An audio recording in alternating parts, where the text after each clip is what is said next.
All right, guys, I just wanted to hop on here real quick. Just wanted to talk to the churchgoers specifically. Those of you that are still paying tithes in the church, giving your 10%, stop doing that. All right, just stop.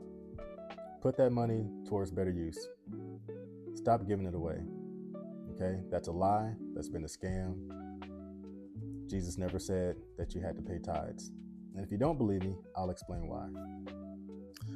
All right, Matthew 23:23, Jesus is saying, "Woe to you, teachers of the law and Pharisees, you hypocrites." So he's upset, right? You give a tenth of your spices, mint, dill, and cumin, but you have neglected the more important matters of the law, justice, mercy, and faithfulness. Let's get into Luke 11:42. Woe to you, Pharisees, because you give God a tenth of your mint, rue, and all other kinds of garden herbs, but you neglect justice and the love of God. You should have practiced the latter without leaving the former undone. So although Jesus did acknowledge their tithing, but he wanted to emphasize inner righteousness. He was not instituting tithing for Christians still under the Mosaic law. Let's get into that.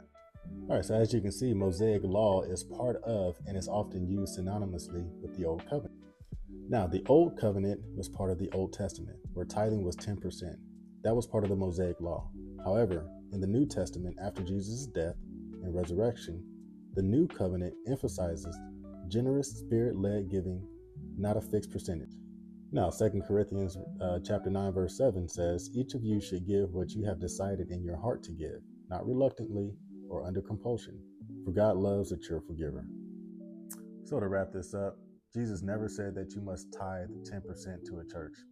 Only give if your heart desires to do so.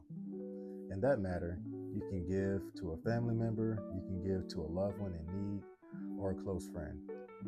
But only if your heart desires. Don't make it a mandate. If a pastor is telling you that it's a mandate, that's not the right pastor. Besides, Jesus never institutionalized the church to begin with. So that's another topic.